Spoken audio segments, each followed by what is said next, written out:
రాష్ట్ర ప్రభుత్వం జారీ చేసిన ఎల్ఆర్ఎస్ బీపీఎస్ ఉత్తర్వులు ప్రజలందరికీ శుభవార్త అని గుంటూరు నగరపాలక సంస్థ కమిషనర్ పులి శ్రీనివాసులు అన్నారు. 1985 నుంచి 2005 వరకు కట్టిన కట్టడాలకు బీపీఎస్ ద్వారా రెగ్యులరైజ్ చేసుకునే అవకాశం ఉందని చెప్పారు. దీంతో ఆస్తి పన్ను తగ్గే అవకాశం ఉందంటూ తెలిపారు.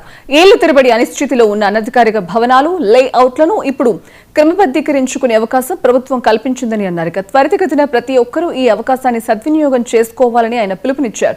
ఇక ప్రజలకు ఇబ్బంది లేకుండా చట్టబద్ధ హక్కులు అందించి నగర అభివృద్ధిని వేగవంతం చేయడమే తమ లక్ష్యమని శ్రీనివాసులు చెప్పారు.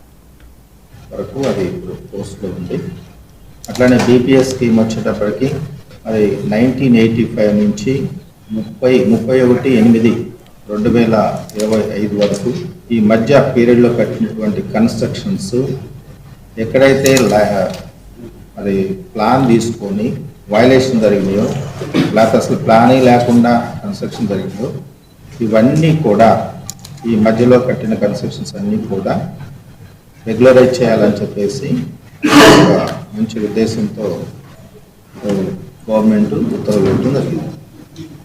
దీనికి ఎల్ఆర్ఎస్కి సంబంధించి బీపీఎస్కి సంబంధించి ఇప్పటికే బిల్డర్స్ తోటి